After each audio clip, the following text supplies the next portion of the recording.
Excellent. Um, First of all, Shabbat Shalom, and everybody, hope everybody is well. And today, especially, stay cool.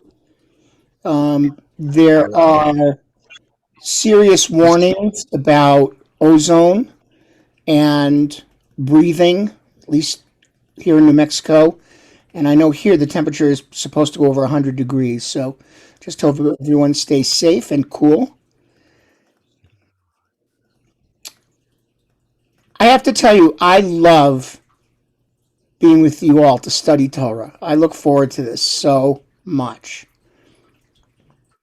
And in my years when I was a full-time congregational rabbi, Torah class, which I used to hold every single week on Thursdays from 10 to noon, it's called the Rabbi Study Group. And that's what we did. And over 25 years, it was amazing such diverse things we would discuss and use Torah as a stepping off point. And that kind of style of Jewish study is very traditional. There's two ways to study, at least two ways to study Torah. The traditional way is to read the text and then look at the commentaries and get a sense of how our rabbinical and scholarly forebears understood the text. But another way to study Torah is to go beyond that in and of itself and to read the text and see what is it saying to us and have it filter through all of our own individual experiences, and then each of us interpret it from our own perspective and see where it leads. And that can be a very exciting process, and that's some of what we're going to do today. I'm going to start with some history and some background, and then we're going to take a look at a section from the book of Isaiah. And, Isaiah is something most Jews don't realize they're familiar with, but Isaiah makes up a lot of the Haftorah readings we read on holidays and Shabbat morning. And Isaiah is particularly important, as I'll point out, because he holds a very significant place in his location in the unfolding of Jewish history when he prophesied. And what he prophesied is very significant in understanding what was happening in ancient Israel before what some would say was the most significant ancient cataclysm of our people, which was the destruction of the temple in the year 586 BCE. So we're going to look at some of the background, take a look at Isaiah, and then we're going to focus on a section from Isaiah, chapter 53. Chapter 53 has been coined many things. It's most often coined as the suffering servant passage. We're going to take a look at it. It's a passage, as I'll discuss, that's of particular interest to Christianity. And for those of you who've never read this before, once you read it, you'll understand why. But it really forms an incredibly ripe stepping off point, I think, for some interesting conversation. And I'm going to pose a number of questions as we go through this morning. So I'm really glad you're here. And again, I thank you for this opportunity to do something that's one of the loves of my life. And it's for us to have this kind of a conversation and see where it goes. So let's begin. In Jewish tradition, we have a bracha, a blessing for Torah study. It goes like this. You may know it. Baruch atah Adonai, Eloheinu melech olam, asher kidshanu b'mitzvotav v'tzivanu la'asok b'divrei Torah. Praised are you, O God, sovereign of the universe, who sanctified us with commandments and commands us to busy ourselves with the words of Torah. It doesn't say study the Torah, doesn't say learn the Torah. It says busy ourselves And that's so we're going to get busy right now.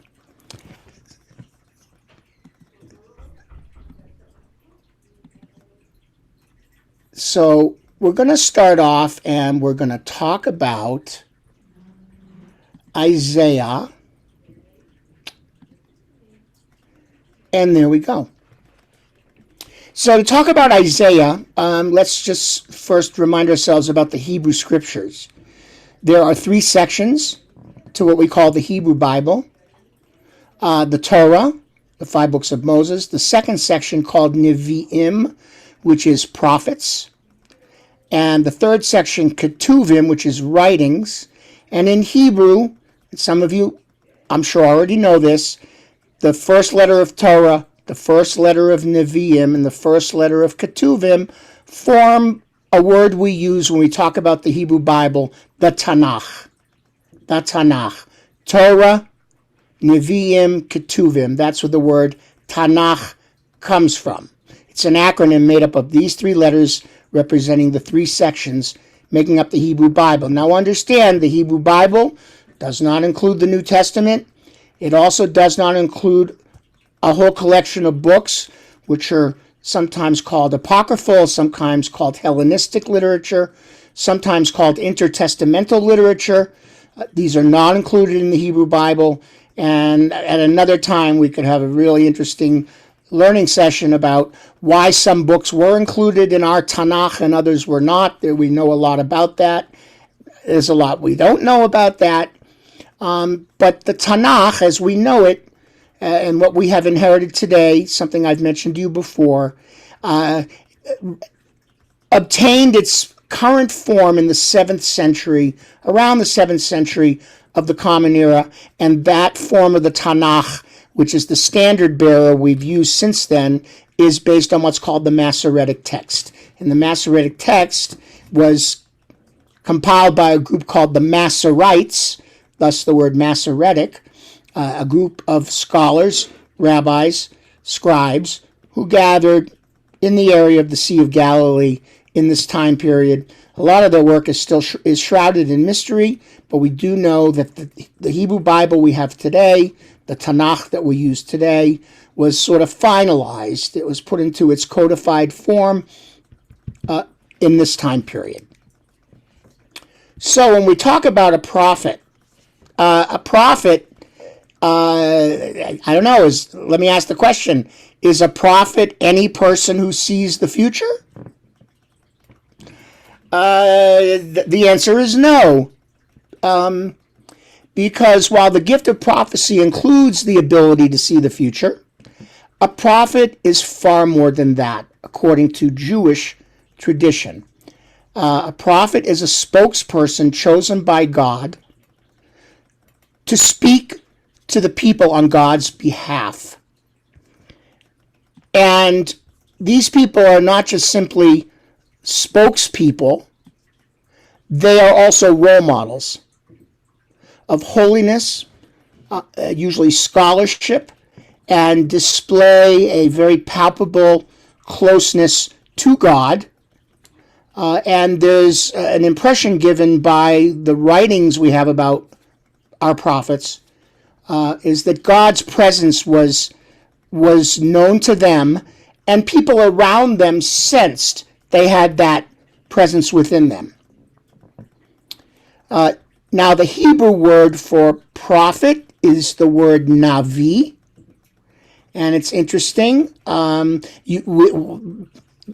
You might recognize a very common usage of that word, Eliyahu HaNavi, Elijah the prophet, that we sing about at the end of Shabbat after Havdalah, and also Elijah, which of course is welcome guest at our Pesach Seders. So the word for prophet is Navi, and it's interesting because it's based on the root meaning the Navi has been given the ability to provide fruit of the lips,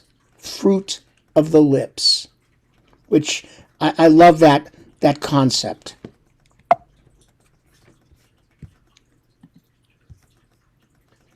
Now, this is also important. it is not necessary that a prophet is a man. There are records of 7 female prophets in the Hebrew Bible. 7 different prophets. And a prophet also in the Hebrew Bible is not necessarily a Jew. And the Talmud reports non-Jewish prophets bringing messages to non-Jews. And in the Hebrew Bible, we have 2 very significant examples of non-Jewish prophets who bring information to non-Jews that is pivotal in the preservation of the Jewish people. Most notably Balaam in Numbers 22. If you remember, Balaam is hired to say a curse on the Israelites, and he's taken up the mountain. He goes up with his donkey, and he starts beating his donkey, and the donkey starts talking to him. The story of what's often cliched as Balaam's ass, which was supposed to actually be a play on words, that Balaam was an ass. And Balaam gets to the top of the mountain. He's been hired to say a curse by the king of a king called Balak. The Israelites are crossing the territory. This is described in the book of Numbers. Israel's crossing Balak's territory. The Israelites have this reputation of being somewhat aggressive. Balak is frightened. He hires this soothsayer, this prophetic character named Balaam. Balaam goes up to the top of the mountain. Does anyone remember? Balaam opens his mouth to say the curse, and what words come out? Ma tovu ohalecha Yaakov, Mishkanotecha Yisrael. How goodly are your tents, O Jacob, your dwelling places, O Israel. So instead of words of curse coming out of Balaam's mouth, words of blessing. And think about how remarkable this is. So here's Balaam, non-Jewish, hired by a non-Jew to give a curse, speaks words of blessing. And what happens to the words of Balaam, the non-Jewish prophet? They become the opening prayer of every morning of prayer in the Jewish prayer book, in the Siddur. We start every service, every Shachrit morning service, with the words of Balaam, Ma tovu ohalecha, etc. So that's just interesting. We talk about prophets, when we think of them primarily as the Jewish prophets, like Isaiah, Jeremiah, Amos, a whole long list. Micah, people we're familiar with because we've heard their words throughout our lives, and particularly some gems from these, beautiful expressions of these inspired people. And then we have Jonah, the whole book of Jonah. Jonah is not Jewish.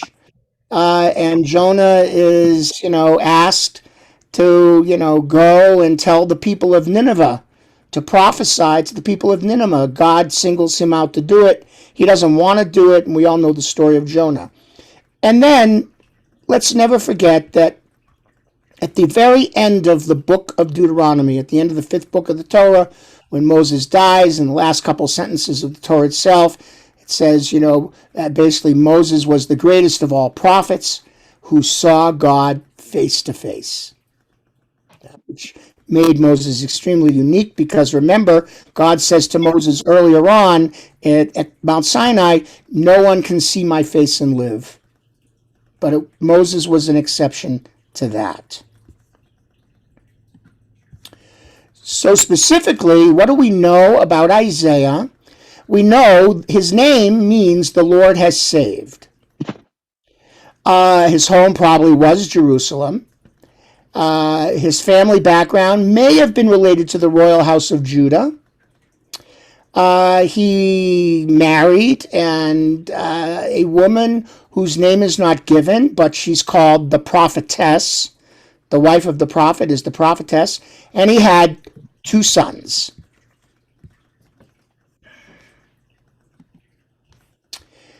Now, his occupation during his life was he was an official of King Uzziah, who was a king of Judah. Remember, Israel was a divided kingdom between Judah and Israel, the north and the south. And while an official of King Uzziah, he was called to be a prophet. He's best known as what we call a pre-exilic prophet, meaning before the exile, before 586 BCE. Known for the beauty of his prose, his imagery, and he gives a message, and this is important, a message of castigation to the people and redemption. And we call this, I'm going to talk more about it later, a conditional theology. A conditional theology says, if you do this, then this will happen. If you don't do this, then that will happen.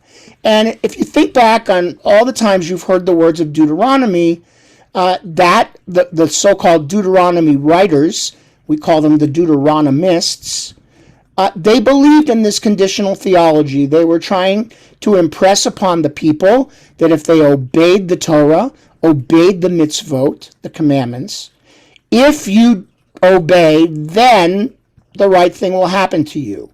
So therefore, if bad things happen to you, you've done the wrong thing. And that was how they really looked at the life experience, very much in terms of cause and effect. And again, we're going to come back to this a little bit later. So Isaiah is very much, at least his writing is in the mindset of Deuteronomy. If you trust God, right things will happen. Don't trust armies for victory. Trust God. And we don't really know how Isaiah died, but the traditional belief is he may have been executed by the wicked king Manasseh, and that was by placing him in a log that was then sawed in two. Doesn't sound very happy to me at all. So we talk about, like everything, prophets have a career. They serve in different places. And what we know about Isaiah is that he started his reign. He started at the end of Uzziah's reign. And I want you to look at the time frame here. 740 to 739 BCE. Right now, remember, as we go from before the year zero, the numbers come down.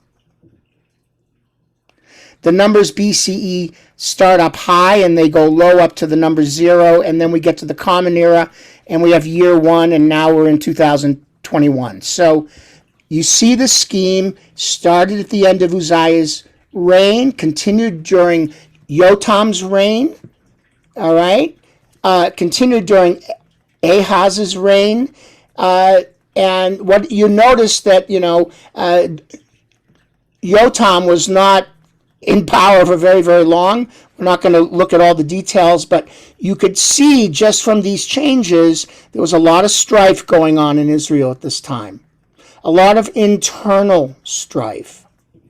And then was under Ahaz, 731 to 715. So there's, 16 years. And then during Hezekiah, from 715 to 686, and then sometime during Manasseh's time, Isaiah is put to death.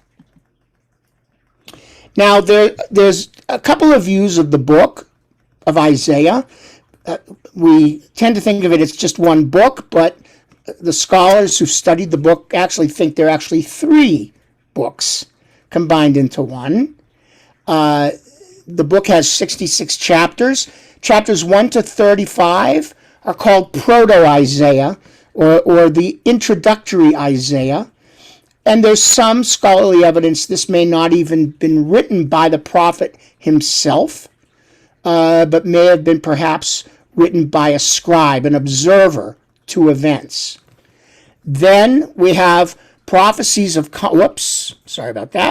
prophecies of condemnation, chapters 35 to 39. And this was probably written by the third writer, the latest writer. But when the book was put together, they stuck it in the middle because they wanted to start with like a description of the times. Then they wanted to talk about the transgressions of Israel. And then they decided, after talking about the transgressions, then they would have the prophecies of comfort and hope. But in the actual order of the books, the second section, Trito Isaiah, may have actually been written was the third writer. Deutero-Isaiah, chapters 40 to 66, which is all about prophecies of comfort and hope, was written by what's known as Deutero-Isaiah, and that's who we're going to actually end up looking at most closely today. Now, a lot of what we know about Isaiah comes from the Dead Sea Scrolls.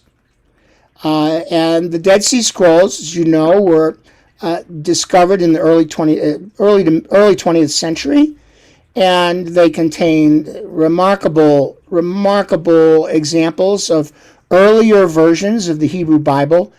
And this is just a picture of what is known as the Great Isaiah Scroll. Okay. The Great Isaiah Scroll is one of the original 7 scrolls found when the Dead Sea Scrolls were discovered. It was probably written down based on the scientific aging of the parchment, probably around 125 before the Common Era, and it's among the oldest existing texts of the Hebrew Bible in the world. And what's fascinating is this scroll, and by the way, you can see this by going to, Israel and the Israel Museum and the Dome of the Book, and you can see this scroll, sections of it. What's amazing is here from 125 BCE, this scroll is almost in complete agreement with the Masoretic text from 850 years later. Which is an amazing thing to think that the book of Isaiah, over 850 years, remained pretty much intact. There are some slight variants in the readings and some spelling differences and some scribal errors. And in the Dead Sea version, there's some things crossed out and corrected. But it's important to note that Isaiah is referred to throughout the Qumran texts, which tells us the prominence Isaiah played in the consciousness of the Jewish people from Isaiah's time right through, again, the second destruction of the temple in the year 70. Now, in the Isaiah scroll, it's a little bit different. Chapters, there's really just 2 breakdowns of the book in the Isaiah scroll. Chapters 1 to 23 are warnings of judgment and promises of subsequent restoration for Jerusalem, Judah, and the nations, and chapters 30, 40, 66 is sort of written after the fact. Judgment has already taken place, and restoration is at hand. So the layout of the book for the Great Scroll from the Dead Sea collection is a little bit different, and they read it a little bit differently than, say, the scholarly reading of the 3 writers of Isaiah mentioned before. Now, to put this in a historical context, we talk about the history of Israel and its relationship to the nations once we were set up in the ancient land of Israel, and Jerusalem was established as the capital of our homeland. And it's interesting to note that Israel went through a number of cataclysms. First, Assyria destroying Israel in 734 to 721. Some believers say that Proto-Isaiah is really talking about that time period. Then there's the conquest of Jerusalem and the destruction of Jerusalem in 586, and the Jews go into exile. That was really the interest and focus of Deutero-Isaiah, the second writer. And then, your history, eventually Cyrus the Great and the expansion of Persia conquered Babylon in 539. So the Jews were in exile from 586 to 539, and then the exile ended, and they went back to Jerusalem. But there were conflicts when they came back, because, look at the time period, 586 to 539. It's 53 years have passed. They come back after 53 years. Remember that during the exile from Jerusalem, not all the Jews left. A lot of Jews stayed in Jerusalem. Remember, that's why we have 2 Talmuds. We have a Jerusalem Talmud, which was an expression of those Jews that were not exiled and left in Jerusalem. And we have a Babylonian Talmud, which had its origins during the exile. And although there was communication between those two communities during the exile, and there's common ground between the two versions of the Talmud, there are some distinct differences. But recognize over 53 years, the people left in Jerusalem thought, we're in charge.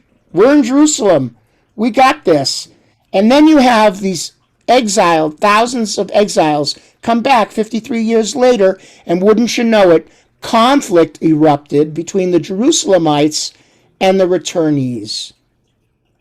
Hey, what is this? Jews just don't know how to get along, like what's going on here? And what did they argue about? They argued about land. They argued about the form of government, who would be in charge. And in fact, that the scholars believe that time period forms the basis of the third writer, Trito-Isaiah. And so it's interesting. We have these three writers, presumably each writing about a slightly different time period in Jewish history, that eventually are brought together into one book. Now, I want to say something, that's all by way of introduction to Isaiah, his place in history, and what might be the historical context of the book of Isaiah. Are there any questions about that at that point before we go to the second part? So, this might be a dumb question, but... No dumb questions. So why are multiple writers included in the book of Isaiah? Like if it was potentially written by multiple people, why is it all called Isaiah? That's a really good question. So they're looking at the tradition of Isaiah's message. And when scholars began to analyze the book, starting in the 19th century, and started to look at it as literature, they began to notice there were some distinct characteristics of these three sections of the book that probably reflected three distinct writers or groups of writers that probably grew out of three distinct periods in history. But prior to the 19th century, people didn't talk about Isaiah that way. Isaiah was the one book of Isaiah. So Isaiah actually was presented as a unified text originally and read as a unified text for most of our history. Later, it's discovered, there may be more than one writer here. And each of these sections of the book have really different characteristics. The language is a little bit different. The geographical references are a little bit different. The emphasis of the writer, the tone is a little bit different. So we have a chicken and egg problem then. So on the one hand, we don't know. We will never know how, for example, the Dead Sea Scroll version of Isaiah came to be that version. We have nothing earlier to look at. And when the Library of Alexandria was destroyed, maybe, more than likely, there might have been evidence there to explain the development of what became the Isaiah Scroll of the Dead Sea Collection. But we have no way to reconstruct that. So we have on the one hand a book, a text, well known by ancient Israelites and throughout the history of the Jewish people, played a very big role in our liturgy, and played a big role in theologically, which we're going to get to in the next part. That was just read as a unified book, a product of the prophet himself.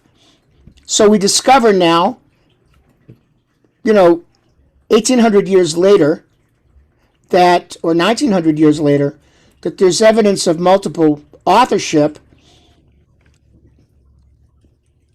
We can't solve that problem, unfortunately. Just like we can't solve the problem with the documentary hypothesis in general. We can look at sections of Torah that clearly look like they come from different origins. And we have a theory that says there's a redactor or an editor or a group of editors that's, cut and pasted all together. But we don't know exactly when that happened in a lot of cases. So what we do is we try to extrapolate, like we did when we studied the Noah section, that the section about the curse of Canaan and the drunken Noah probably originated during the Canaanite occupation, not from the time of Noah. But we don't know who actually wrote that, and we don't know actually who actually, edited it in to the story, because frankly, it probably began as an oral addition to a story. When did they start telling that story? Probably during the Canaanite occupation. When did it get finally written down? We don't know. So it's a tough question. I like to look, for me, I enjoy employing the historical context to the background of the Bible itself. Not because it makes it historically real for me, but because it adds a whole nother rich layer of trying to understand what the writers were responding to in their own time. But in the end, it's still a mystery. Thank you. Anybody else? Okay. So now, with that as background, we're going to now look at the chapter 53. But before doing that, I want to just make a comment to you that in traditional Judaism, and modernists or people who are post-Enlightenment in their preferential way of thinking, will not relate to what I'm about to share. And that is, there is a notion of sacred history. It's a notion that all history is his, you've heard this cliche, his story, meaning God's story. So history is not just sort of an after-the-fact description of events, a post facto reporting of events. The view of sacred history says that the events of history express a meta-narrative. They express a higher level of purpose and intentionality, and that history, that intentionality, is a playing out of God's plan. So that all the things that happen in the world, while, there might be some free will in our day-to-day choices, the large picture, the big picture, is a playing out of God's will. And the notion of sacred history for the Jewish people, for traditionalists, is God chose the Jewish people to be a main character in this drama of sacred history. Now, to me, it becomes a personal choice whether you believe it or not. I can tell you personally, some days I believe it and some days I don't, which I think is probably the healthiest place to be, for me. When you ask yourself the question, how on earth have the Jewish people managed to survive everything we've been through throughout all time? Just the infinitesimal likelihood of that actually happening, considered all we've confronted, and you say, well, maybe there are other forces at work. That's referring to the idea of sacred history. Or if we have a more modernistic, even sociological view of this and say, look, every group has a unique moral destiny, which was kind of Emil Durkheim's and then Mordecai Kaplan's description in the mid 20th century, because Kaplan was not happy with the chosen people concept at all. I happen to sympathize with him about that. But the notion that every group has its unique moral destiny in the world, but that God didn't decide that, that's just a natural outgrowth of a civilization's evolution. And that's not the kind of sacred history that the biblical writers were working with. I mean, we could have a generic notion of sacred, and where sacred means unique. And every civilization on this planet gives a unique contribution to the unfolding of the history of the world. But that, again, is kind of a generic notion of sacred. This notion of sacred is a particularistic notion of sacred. It's the notion that the Jewish people in particular don't just have a unique moral destiny, but have a very specific purpose in the unfolding of all history, because God chose us to play a role, a central role, in this meta historical unfolding of God's purpose. Now, we can ask ourselves, so does that mean like the Jewish people have a specific destiny? Traditionalists will argue yes. And they will argue yes, in part, based on Isaiah 53, which we're about to see.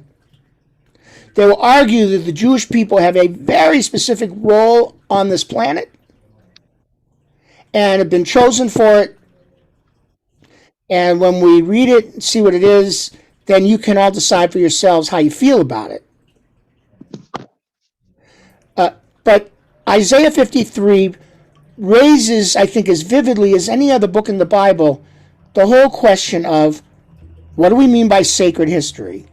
If the Jewish people play a role with a very specific destiny, then do we have any free will? Well, we most certainly do. I mean, how many times have we rejected the covenant just in the Bible? How many times do we run away and say, not us, don't choose us? You know the old midrash about when God gave the Torah. God didn't come to the Jewish people first. God came to the Jewish people last. And God went to a whole group of other people and said, I want to give you this Torah. I need you to work with me on this. And they said, well, we like to steal. Forget it. We're not interested. And another group said, oh, we believe in adultery. We're not interested. And one group after another looked at the mitzvot and said, we're not interested. We like all these things we do that you don't want us to do. Finally, God was frustrated. And the Midrash says, God took Mount Sinai, lifted it up off the ground, held it over the last lowliest tribe left in the world, which were the Hebrews, and said, you are going to take this covenant and you are going to be my chosen people, or I'm going to drop this mountain on you. And so, do we have free will? You bet. I mean, maybe we didn't at the beginning if you believe the Midrash, but we've had a free will all along to believe in the mitzvot or not, to et cetera, et cetera. And if you're a traditionalist, again, I don't like the word fundamentalist. If you're a traditionalist, then your worldview entails this belief. And so the fact is, Isaiah 53 raises very interesting questions about what is meant by Jewish destiny. And in fact, it even raises a question about the purpose of suffering itself. So with that, are you ready? We're going to read it. Now, what we're going to do is I'll give you a little background. We're going to just read it, and then we'll talk about it with some commentary. So it's really important when we talk about Isaiah 53 is to really understand it, we need to start with the end of 52. Because the end of 52 tells you the context about who's really speaking here. So 52 begins, behold, my servant shall prosper. He shall be exalted and lifted up and shall be very high. Now, when it says my servant, and it uses the word he, it's easy to take that literally, but it can also refer to a collective. Behold, my servant shall prosper, he shall be exalted, lifted up, and shall be very high. That is God speaking. And then 52 goes on, as many were astonished at him. His appearance was so marred beyond human semblance, and his form beyond that of the sons of men. Now, this is a commentator who's looking at this servant and saying, whoa, this servant is really marred. beaten up, terribly beaten up, beyond human recognition, so beaten up that you might not even recognize this servant. And then it goes on, so shall he, the servant, sprinkle many nations. Kings shall shut their mouths because of him. For that which has not been told them they shall see, and that which they have not heard they shall understand. So the commentator is saying this servant is going to make an impact on many nations. And when people recognize who and what this servant is, kings will shut their mouths and they'll be able to see for themselves what they haven't understood. And they'll be able to understand finally what they've heard. And what did they hear? And now chapter 53 begins. And these really now who are speaking, these are the kings, the nations of the world that are speaking. Who has believed our message? Like, you won't believe what we're about to tell you. And to whom has the arm of the Lord been revealed? And when all is said and done, on what side has God shown up? And then the talk. For he grew up before him like a young plant, like a root out of dry ground. But by the way, Israel in early literature is often referred to as a weed. Just so you know, we were a weed that grew up into a kingdom of priests. Like a root out of dry ground, had no form or comeliness that we should look at him. Like this character wouldn't have gotten anybody's attention, just like a weed in the ground. And no beauty that we should desire him. When nations are talking about other nations in the ancient world, what would be beauty? What would other nations look to? Armies, buildings, obelisks, great kings, great power.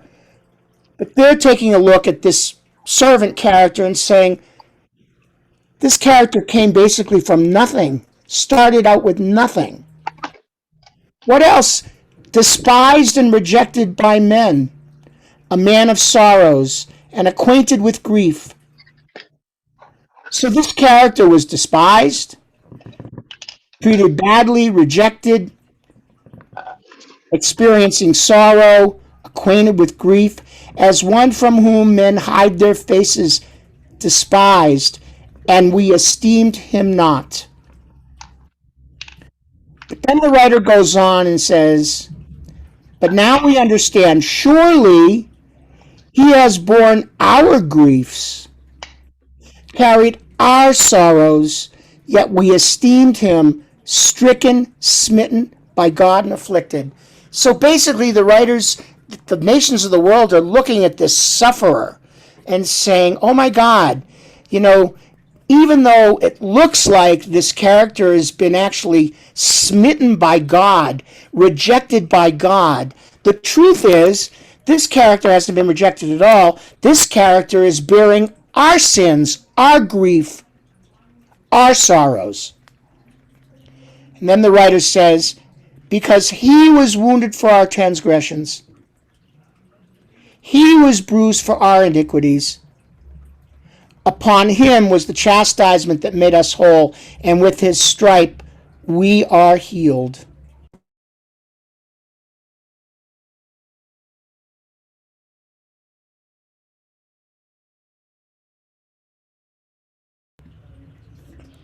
Was I muted? For a second. Yes. Sorry about that. Just for a second there. Hold on. Let me fix that. Hold on. So that last part of 53 there, 12, before that, in the last one, where you were saying he suffered for our iniquities and all that. Yep. That sounds like what the Christians say about Jesus. Of course. What the heck? And that's exactly what we're going to talk about in just a minute. Did they copy us or what? What? Did they copy us? No, no. But let's just finish the passage. All we like sheep have gone astray. Now the nations are like reflecting back and saying, we're the ones who've gone astray. We have turned everyone to his own way. And yet the Lord laid on him the iniquity of us all. He was oppressed and he was afflicted, yet he opened not his mouth. Like a lamb that was led to the slaughter, like a sheep that before its shearers is dumb, so he opened not his mouth. By oppression and judgment he was taken away. As for his generation, who considered that he was cut off out of the land of the living, stricken for the transgressions of my people? Like the nations are saying, these, starting to like, it's connecting in their mind, these people suffered for the transgressions of my people?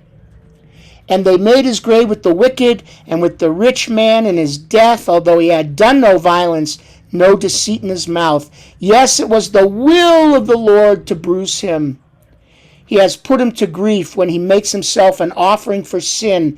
He shall see his offspring. See, when all is said and done, the speaker is saying, but after he's, been bruised and put to grief and has been put up like as a sin offering, he shall see his offspring, he shall prolong his days, and the will of the Lord shall prosper in his hand. He shall see the fruit of the travail of his soul and be satisfied. So all this travail of his soul will actually lead to satisfaction. By his knowledge shall the righteous one, my servant, make many to be accounted righteous, and by bearing their iniquities. So others will become more righteous by learning about and knowing the suffering of this character. Therefore, in the end, I will divide him a portion with the great. He shall divide the spoil with the strong, because he poured out his soul to death and was numbered with the transgressors. Yet he bore the sin of many and made intercession for the transgressors. Truly incredible section. And as you said, Sherry, it might seem to suggest that it's Jesus. That Jesus is the suffering servant. And Christianity, for its entire history, has read this section saying Isaiah was predicting, prophesying what became the narrative of early Christianity. But as much as Christianity may wish to do that, and they do in many places in the Christian world, and you can argue, well, we can never know what God's word is really trying to say, and what many Christians will do is they will make the argument that this predicts Christianity with the argument, well, no one really knows. But I will argue vehemently, and scholars in general, Jewish scholars in particular, will argue vehemently against that, because we know when Isaiah is writing, we know that Deutero-Isaiah is being written while the people are in exile. And the people are asking the question, why? Why is our nation suffering? Why has our nation been singled out? Why, why has God cast us away? And Deutero-Isaiah is answering that question and saying, it looks like God has cast you away. But in fact, God is using you for a purpose. Your suffering is for a purpose. God is using you to show the world that in spite of your suffering, Israel, the suffering nation, suffers, and no matter what befalls them, this people maintains their faith in God anyway. So Isaiah is trying to tell the story of Israel's survival, even in the face of extreme suffering, as proof of their tenacity of faith. And the notion that a large group of people could maintain faith that a nation, thousands and thousands and thousands and thousands and thousands of people, could go through an exile, murder, mayhem, destruction of their land, and still come out the other side believing in God. The writer of Isaiah is making the case that, hey, Israelites, your suffering is not in vain, but face up to it. This is part of your purpose. God makes you suffer to show that you will still have faith. And if you show the world that you still have faith after all this suffering, at least the writer's belief was, then that's going to make the world really believe in me. You can argue that's a kind of even perverse kind of logic, that God, uses the Israelites to become a profound example in a pagan world where people shift their beliefs every 10 minutes to the next local available God. And here's this one group that's never existed in history before, that has been suffered and beaten up time and time again, and in spite of it, they still come out the other side. As my mother used to say, the thing about the Jews, we can fall into a pile of you-know-what and still come up smelling like a rose. And we always do, she used to say. And this is what Isaiah was saying in his time. No matter what happens to us, it's horrible. But guess what? Your suffering, Isaiah is saying, brings redemption. And not just redemption to you, you'll be rewarded in the end. But if the world sees your suffering followed by your tenacity of faith, then you will play the first most important role in bringing redemption to the entire world. Oh my God, are you hearing this? Are you hearing this? And that's why this whole section begins, who would believe such a thing? Who would believe our report is the first line of chapter 53.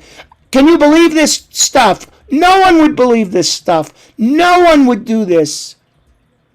Christians pick it up and they say, but it speaks of he. It speaks of him. But remember, Israel is a singular masculine name. And we know Isaiah had no intention to predict another religion.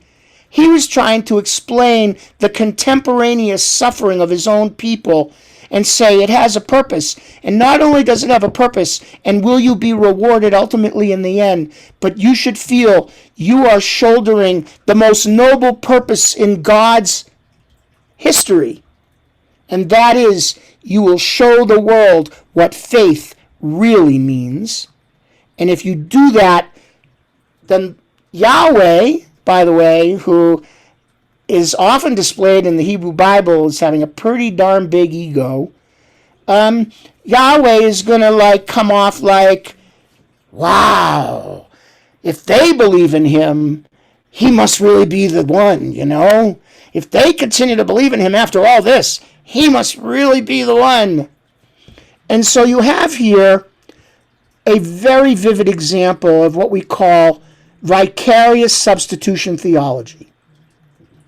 Vicarious substitution theology is something the Jews did not invent, but it's something that we adopted quite strongly. Just remember, every animal sacrifice that was burnt was a vicarious sacrifice. They burned the animal to give God a gift in the hopes that something would come back. The sacrifices were a vicarious transaction. When they had the scapegoat thrown off a cliff in the ancient Yom Kippur ceremony, and where the word scapegoat comes from, they literally had a goat, and the high priest would put his hands on the horns of the goat and transfer the sins of the people onto the goat, and they'd scatter the goat into the wilderness like off a cliff, and it would vicariously take away the sins of the people. So this notion of, they call it substitution theology. And it's interesting because modern day Christian theologians, and remember, Christianity is the ultimate expression of substitution theology. Because the death of Jesus of Nazareth, as the vicarious, even called the final Lamb of God, is the substitute vicarious sacrifice to take away the sins of all humanity. So you realize the sacrifice of Jesus, which is like really charged up with it wasn't just Jesus, it was God's own child.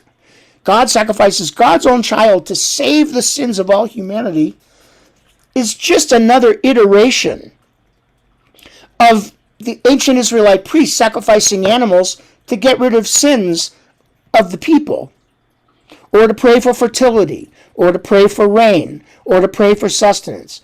And so the suffering servant, where does justification for this substitution theology, derive? Originally, we don't know for sure. There's a lot of interesting anthropological evidence about when substitution theology began. Certainly very primitive, maybe even prehistoric. But in Jewish tradition, one of the reasons Isaiah is so spectacular is Isaiah is willing to take on the topic of substitution theology, and he makes a bold, bold, bold assertion, which I can tell you, and this is where we get to have our discussion.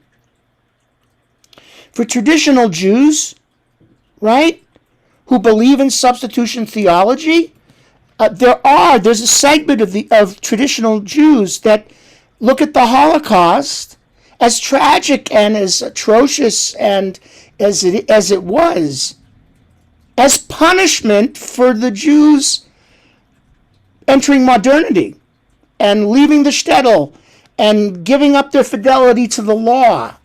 And that, all the times Jews suffer, it's because we have broken away from the obedience to the law, the basic Deuteronomy equation. If you follow the law, then the right thing will happen. If you don't follow the law, the wrong thing will happen. Isaiah is of that same mindset. But Isaiah takes it to even another level and says, not only will Israel be punished if you do the wrong thing, and Israel will be rewarded if you do the right thing, but don't feel bad, because even your punishment serves God's purpose. You can see it's a very provocative section. So it leaves us with the question, is suffering redemptive? Is suffering itself sufficient to achieve redemption? Right? It's like let's just now come down from the high places of the clouds in this conversation and just bring it down to the most personal level. The suffering that people go through as individuals, through whatever, illness, loss, grief, the crap that happens, the accidents that happen. We like to say failure and suffering are gateways to knowledge and understanding. Now, I think that's, I call that a palliative statement. It intends to give a little comfort, but it doesn't take away from my personal conscious experience of suffering. So, is suffering itself sufficient to achieve redemption? Isaiah would say yes. Isaiah would say yes. But then, it leaves the question, can redemption be achieved in other ways? Like, can a person find redemption without suffering? And then to answer that, I want to compare Deuteronomy, which basically says, all suffering potentially serves the purpose of redemption. It's a cause and effect world. Your transgressions will bring punishment. Your obedience will bring reward. Deuteronomy basically says over and over and over again, you get what you deserve. And that's why people don't realize about this, about the book of Job. And I'm thinking maybe what we should do next is we should study the book of Job. Because this is a good setup for Job. And we'll come to learn that Job, the writers of Job, were consciously and directly challenging the writers of Deuteronomy and saying, whoa, whoa, whoa, whoa, whoa, whoa, whoa, what do you mean everybody gets what they deserve? Even if you say everybody gets what they deserve, but don't feel bad about it. You're part of a bigger purpose of God's story. Jewish people, don't be upset about your suffering. It will bring redemption. You know, as awful as it is, just think of the big picture. The writers of Job wrote a very direct symbolic challenge to the Deuteronomists. Because what do we have in the book of Job? We have a guy, and by the way, Job is a fantasy story. It's an allegory intending to teach a significant moral lesson in contrast to the Deuteronomy thinkers. The Job writer's saying, well, what are you talking about? Here's this guy, as righteous as they come. And one thing happens after another to this person. That they don't deserve it. They don't deserve it. They don't deserve it. He doesn't deserve it. He doesn't deserve it. And it's interesting to note, and we'll study it when we look at Job, the ending of Job was probably added on at a later time. But the book of Job originally, has Job, all this terrible crap happening to him, and all of his friends coming with a different theological explanation. And in the end, Job basically says, the fact is, life just isn't fair sometimes. Job says exactly what eventually Hal Kushner articulated in modern language. Bad things happen to good people. Period. It's just the accidental nature of life. But then you understand the rabbinic writers and others of the time, when they read this book from Job, like, oh my God, we can't tell people this. We can't tell people this. If you tell people that, crap happens, it's like, what does that do to this, substitution theology and the role of the mitzvot? It'll tear everything apart. So at the very end of Job, they add a little section. God speaks out of the whirlwind and says, were you there when I created the world? Were you there when I got all this started? Were you there to know what is actually in the mind of God? And that's how Job ends. So guess what? The book of Job, the Deuteronomists got the last word, but they added it in at the end. And all I'm saying is the reason it's so profound is, and we hardly ever get to study and talk about this as Jews, we don't like to talk about our suffering as Jews. In any kind of intellectual way, I think. And the fact is, so we're left with this sort of, I call it, a dynamic tension between these, two ideals. One ideal is that history is sacred, and the Jewish people play a role in that drama, where our suffering is redemptive for ourselves and the world. But the other side of the tension is, well, maybe God isn't as involved as we think, and maybe just bad things do happen to good people, and that the highest form of redemption is learning all we can to expanding our knowledge and let our suffering make us more compassionate to others. And so we have these two kind of connected perspectives, and just to bring it together, and in a funny way, Isaiah contradicts himself on this issue, because Isaiah 53 talks about suffering as a form of spiritual, sacred, historical redemption, but at the same time, Isaiah is one of the greatest writers about social justice, where he condemns the ruling class for missing the point about piety without empathy. And there's sections in Isaiah where he says, what good is it if you fast when you could care less for human welfare? What good is your symbolic gesture of the mitzvot if you don't have real authentic love for those in need? So that Isaiah, in contradiction in a way, also echoes Leviticus 19, love your neighbor as yourself. The love of others equals the love of God, that the ethical must accompany the ritual.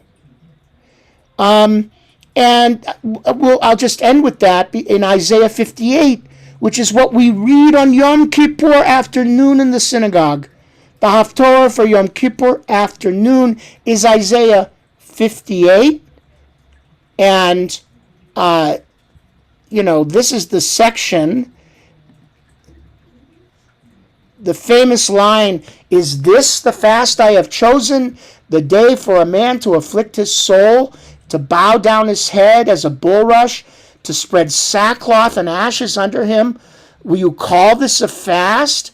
Is this not the fast I've chosen? Isaiah says it's not about the fast of not eating. The fast is to loose the fetters of wickedness, to undo the bands of the yoke, to let the oppressed go free and break every yoke. Is it not to deal bread to the hungry and bring the poor that are cast out into thy house?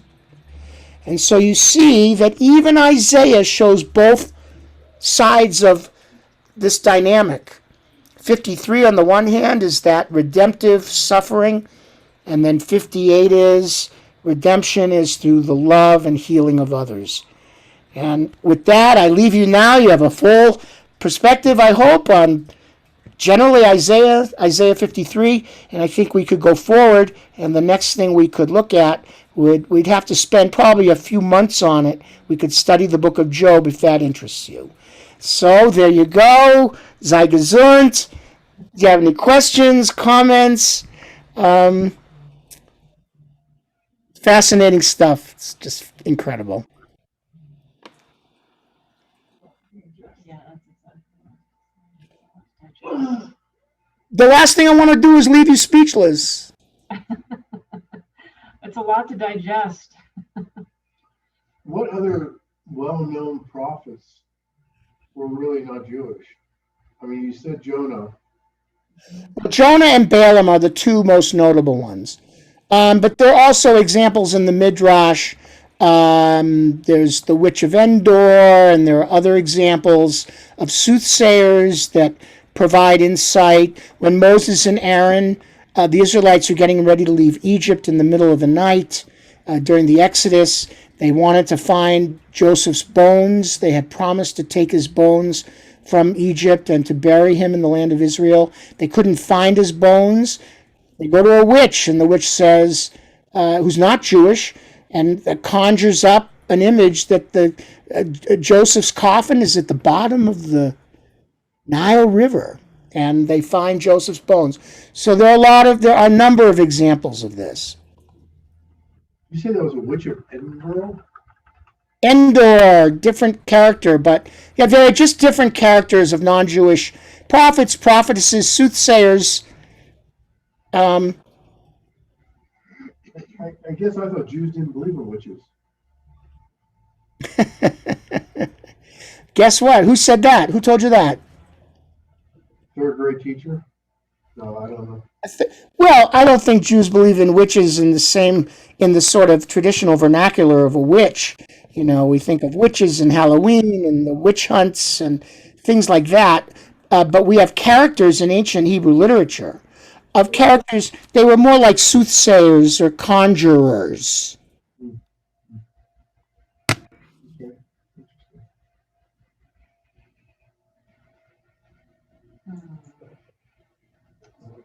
When I read Deuteronomy, it makes me I see patterns in the language Mhm. reminiscent of Isaiah 2. Is there any possibility that the Isaiah, I know that Deuteronomy has several writers. I mean, you get that feel when you're reading through all through the Torah that there are, you know, things have been inserted, taken out, moved around. You get that feeling of disjointedness. But I was wondering, is there any possibility that Isaiah actually wrote Deuteronomy? No, I've never read a developed theory about that, but I have read some interesting commentary that suggests that early Isaiah, proto Isaiah, which is those first chapters,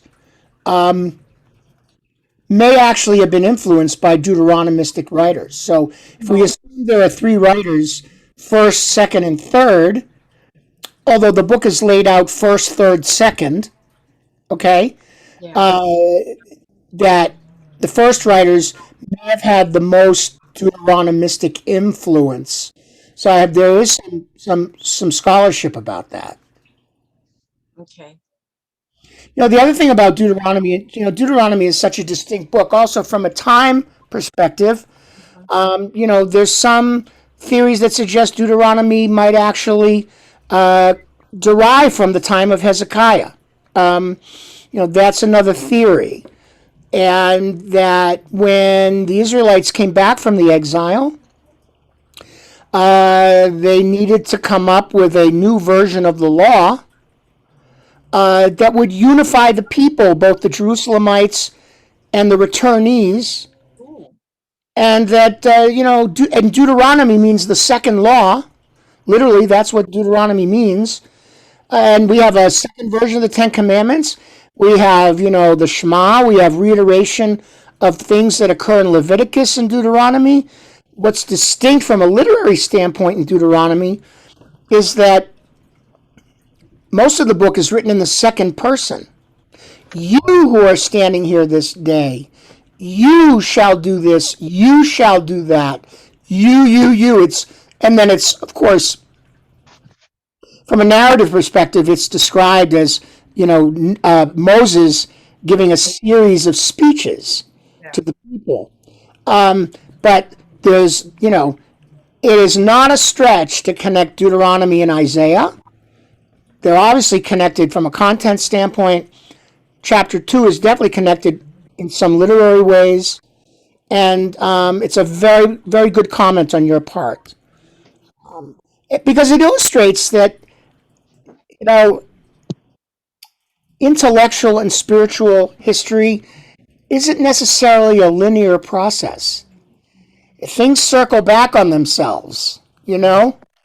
And something that's primary in one time period becomes tertiary in another time period, and then can circle back and become primary again. So I think looking at, and I assure you, I'm not, I wouldn't call myself a studied historian at all,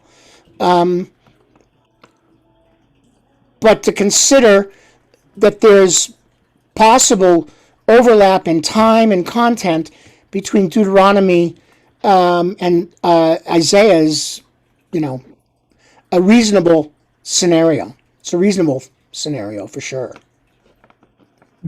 Yeah.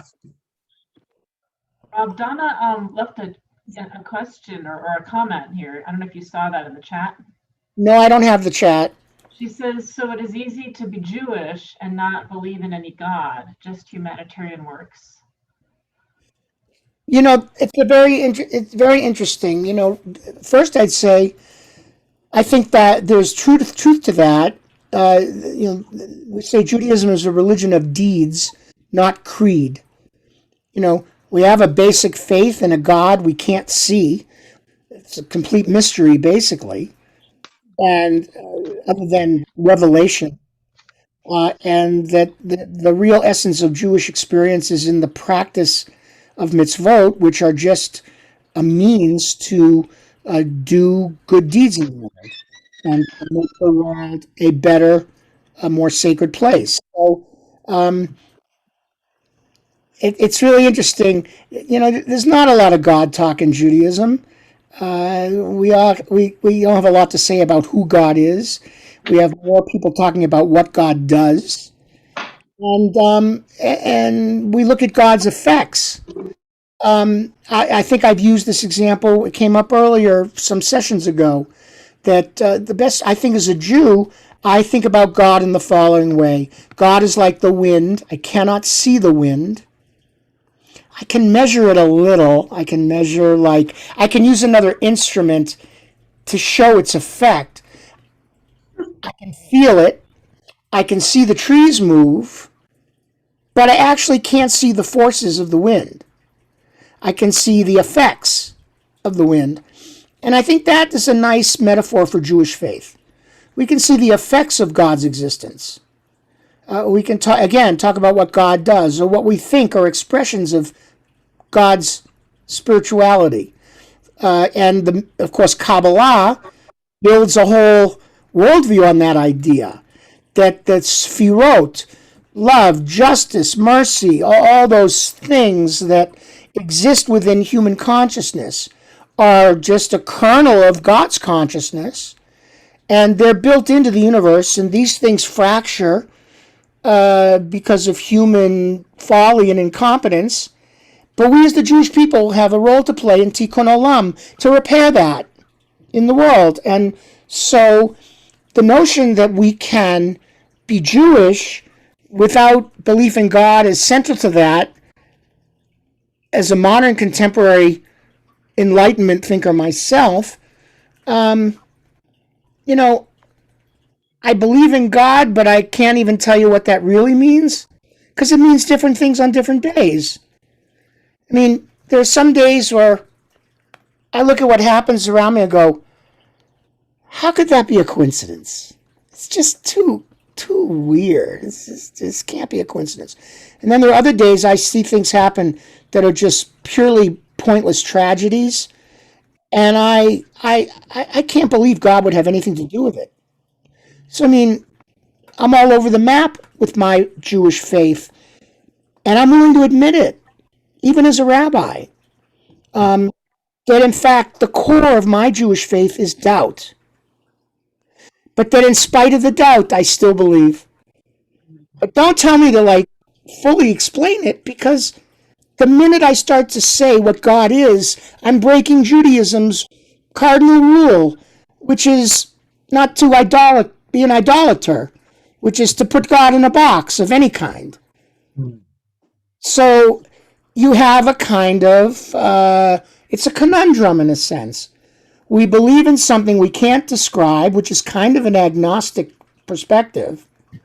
At the same time, we act as if it's real, and that God wants to make a moral claim on us as humans, such that God put a physical order to the universe, laws of nature, laws of physics, laws of the cosmos, and that there are also moral structures built into the human mind that derive from the same origin.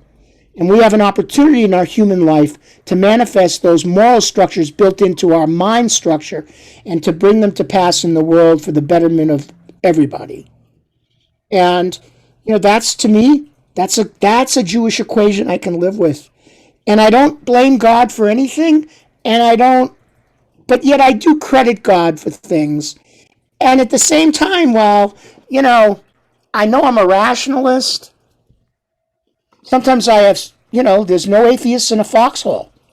And I know that when I've gone through some really challenging things in my life, I mean, I can be sitting in my car or whatever, home.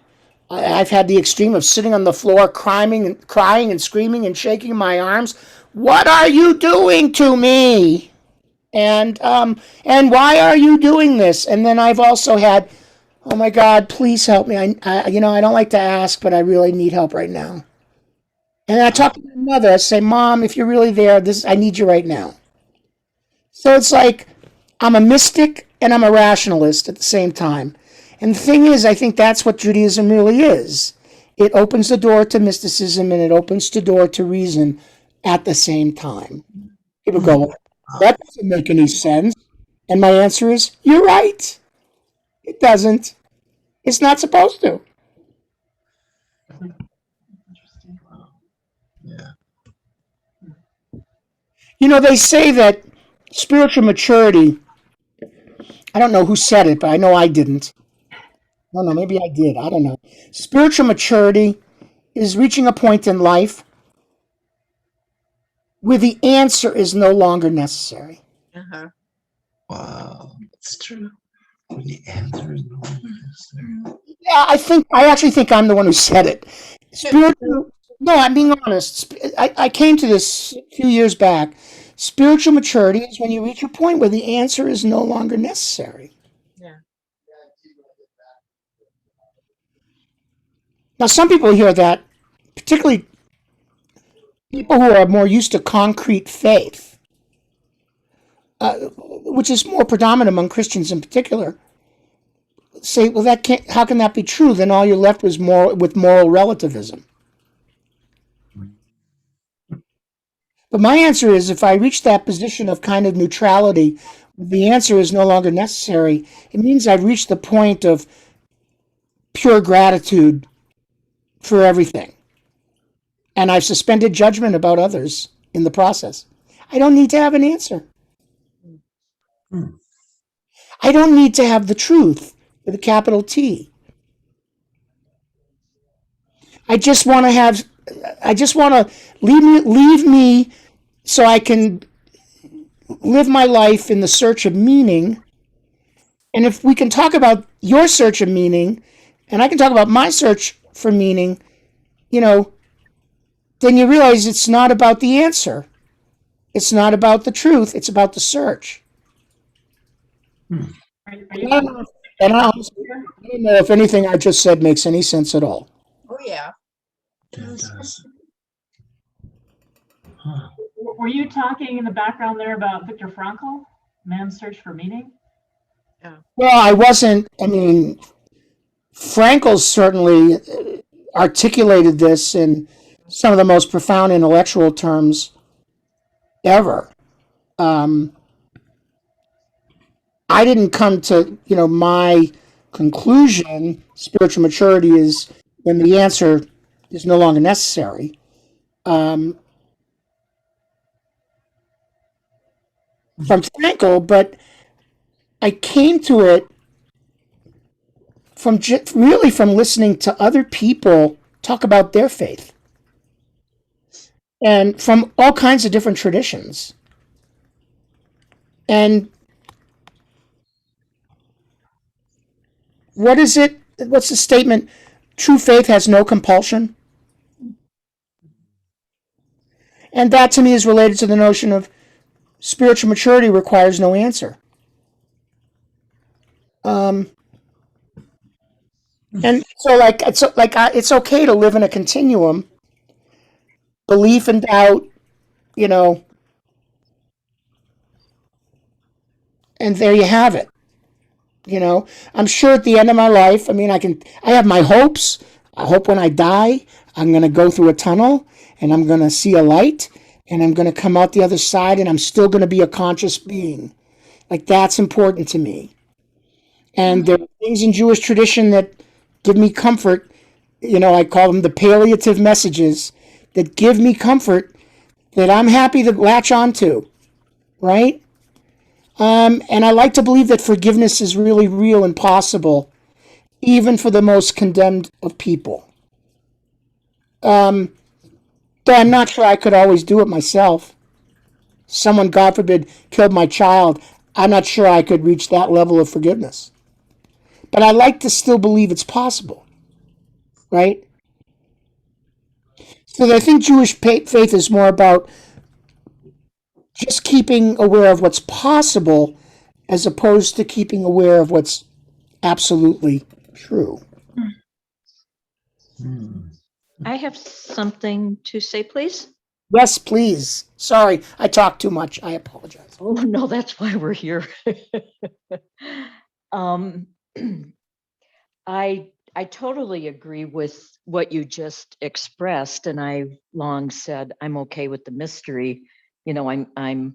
I have a fair amount of clarity on what I'm here for and how to go about things. And I don't need to understand every mystery to do what I'm supposed to do. I guess that's why one reason I like listening to you, you reaffirm how I feel, but you also articulate these ideas very well. So it makes it easier for me to communicate with others when I steal your way of articulating them. I do have a question. Several months back, you spoke about this was a while ago, you spoke about your way of understanding faith. And once again, it was not about accepting a creed blindly, but something else. I'd like to ask you to articulate that again, what having faith means for you, if you remember. Sure. Yeah, I don't think faith has anything to do with blindly accepting a creed whatsoever. I think faith, for me, is rooted in a belief. Number one, the universe exists not by accident. I don't know the forces that came together or the intelligent power that organized those forces. But I do believe the universe is intelligent. It's logic. It's maybe beyond our understanding in many respects. But I think ultimately it has a structure. And I don't believe the structure of the universe is an accident. But that's not because I believe in any creed. That's just based on my deep connection, which I have achieved partly through some meditation that I've done, and how I feel when I'm out in nature, which is where I feel my strongest spiritual experiences occur in the wilderness. And it doesn't matter what kind of wilderness it is. Mm-hmm. But something where I can feel viscerally all the life around me, the wind and the colors and the texture. It's just a gestalt. I feel something in that presence. I don't know what that is, but I feel that existence exudes a quality that I connect to, and my faith is experienced in that way. It's a feeling of awe, of absolute speechlessness. My greatest moments of faith are when I'm completely speechless in the face of natural experiences, which included the birth of my daughter. I was speechless. So that's a big part of my faith. The other part of faith for me personally is that just as the universe entails a structure that I believe is an extension of the structure of the creator that created it, I believe, as does Kabbalah, that my mind is also an extension of the creator that created a universe in which consciousness could emerge. So, as I've said so many times, there's a physical order of the universe. We continue to uncover and discover. I think there's a psychic order to the mind. And I do believe, as Kabbalah does, that the human mind is like an imprint, it's almost like a microfilm of God's mind, or whatever the creator is, whatever word you want to put on it. And that's why consciousness is such a miraculous thing. I don't believe it's just a product of biochemistry, just an accidental product of biochemistry. Um, you know, that, you know, puts me in a certain, not just spiritual context, but philosophical context where, I believe that what happens around me is not an illusion. I'm not a solipsist. I don't think all existence is in my head. There's what happens outside looks real. It's not virtual and it's not artificial. So my faith is sort of just very, to tell you the truth, it's very childlike. Um, although it's not like I talk to God regularly and I have these, hocus pocus ideas. I don't. But to me, the essence of faith for me is wonder. It's wonderment. And, you know, honestly, I have to, I don't think I've ever said this before, that like when we have these conversations, I know we had a little PowerPoint here, but none of this is planned out. This just happens. And to me, it's a wondrous experience in and of itself. And it's about just being present. So faith for me is like it's not even about belief. It goes back to just a basic attitude of gratitude. It really does. And So I'd like to tell you what I remember from that talk a few months ago. okay.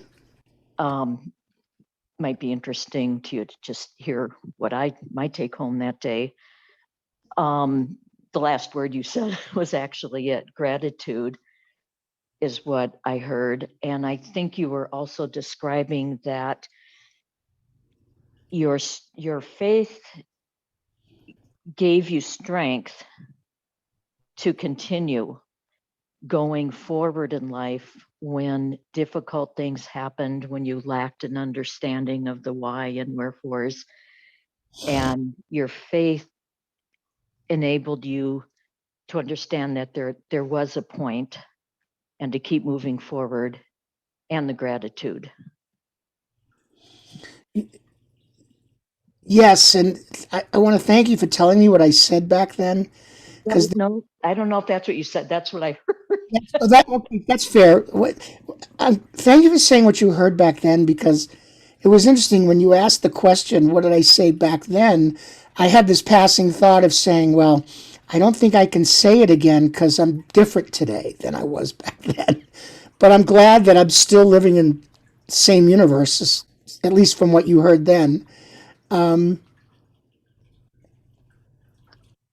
You know, one of the things I observed as a rabbi that always, truly amazed me in my congregational life was the incredible resilience of people. Not everybody's as resilient as others, but I really saw people dealing with such difficult things and still managing to survive and move on and go on and still have a purposeful life. And I've always said the well of strength is almost always deeper than we think. And I think that well is replenished by gratitude. Mm-hmm. Um, You said another thing. This is not even tangential. It's a different direction. But when you described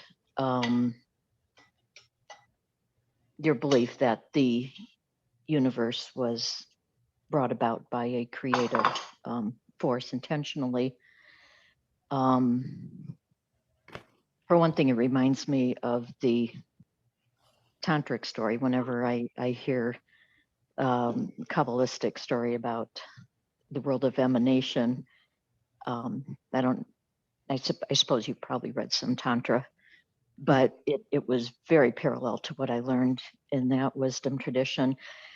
And the whole idea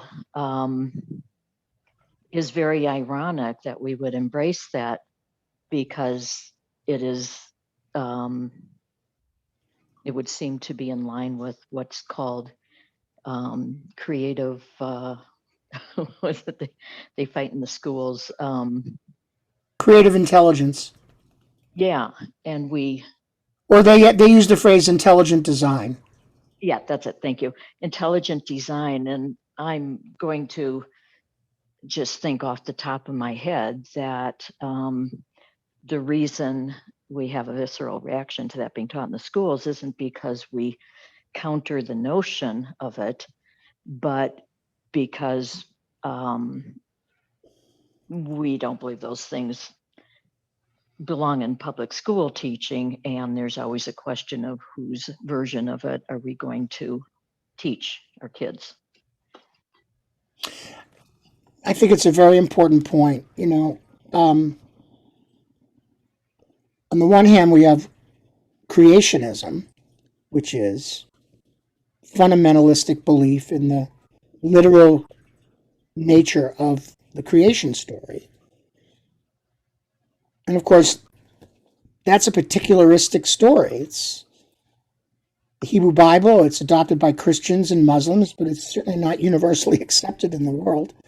There are other creation stories or creation mythology. If we want to talk about creation mythology and teach that in a class on mythology, I think that's perfectly appropriate. But to teach creationism in a science class is not. Because creationism is not science. It's taking symbolic language, human symbolic language of a particular tradition, and presenting that as somehow having representative of a scientific method or a scientific inquiry. And I think that my issue is it just doesn't belong in a science class. Science is about inductive and deductive reasoning and the scientific method. And I want our kids to learn that without it being mixed in with myth. Because I want kids to learn good, solid, rational thinking, logical thinking. And I can't emphasize the importance of what the scientific method is, and it's something that's learnable. Intelligent design was an interesting. I happen to believe in it, intelligent design, but I also don't think it belongs in a science class. By that term, now that doesn't mean, for example, that in a science class, I happen to have been a physics major in college, by the way, physics and philosophy, and it doesn't mean that in a science class, for example, or in a math class, you can't talk about, for example, fractals. Okay, what are fractals in math? They're repetitive shapes that show up under certain conditions, whether they're triangular or circular or polygons, but they're called fractal because they recur sometimes in unlikely sets of conditions. Well, we have the same thing in nature. We have fractals in nature. I like the thing I consider to be the most interesting of all fractals is a pinwheel galaxy, and it's similar geometric shape to a hurricane, and it's similar geographic shape to a fingerprint, things we see on fingerprints. That is could be an example of a natural occurrence of a fractal. Now, in a science class, I'm thrilled to point that out. The confluence, of that shape and its recurrence in nature. But I would never in a science class saying, and that's proof of God. What I would say is, that's a incredibly unbelievable thing, and someday science hopefully will explain it to us. Why is it that in nature these shapes recur, at different magnitudes? That's the thing that's amazing, is same shape, different scale. Same geographic setup, different scale. Now, I can teach about that as a physics teacher, and I can talk about, in trigonometry, how spirals behave, within the three-dimensional space. But that's different than saying, and by the way, the reason we have this repetitive shape is because the intelligent designer designed it that way. As a science teacher, I leave it to the student to ask that question. Geez, teacher, why is it that we have these repetitive shapes? We have some science on that question. We have some math on that question. But we don't really know the answer to that question. Go home and discuss it privately with your family. Tell them about it. See what they think. Because the answer to that question, in this class is only going to be scientific. And right now we don't have it. You see what I'm saying? So it's like, it's one thing to identify things that are wondrous and like awe-inspiring, like something as simple as that fractal. It's another thing to tell people where it comes from, like with certainty as a faith statement. And that's why it doesn't belong in a science class, the notion of intelligent design, my opinion, just mine. Traditional Jews would disagree. Some traditional Jews would disagree with me because they want to teach they want a way to teach creationism as science. I just don't think that's.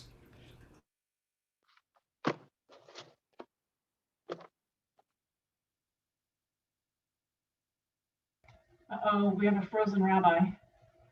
Uh-oh. Rabbi, just so you know, you're completely frozen for the moment. Uh-oh. Lost the connection. Yeah, I think something happened. Let's give it a couple minutes. Yeah. Oh. Rabbi, are you there? He's lost. He's lost.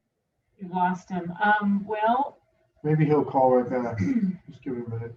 okay. Yeah, maybe he'll He log back dropped in. off. He may log back in. We should probably bring this to a close pretty soon anyway. It's almost noon. But I'll just wait. Right. So when is the next session? 2 weeks or a month. Well, you know what? I will tell you this. The Shabbat gathering was scheduled for Friday the 16th, and right before this started, Rabbi asked if we could move it to the 23rd. So the Shabbat gathering will be Friday the 23rd at 7 o'clock, and then the next Torah study will be August 7th, I believe. I'm going to double check it, but I think it's the 7th. If you wait 1 second, I'll make sure.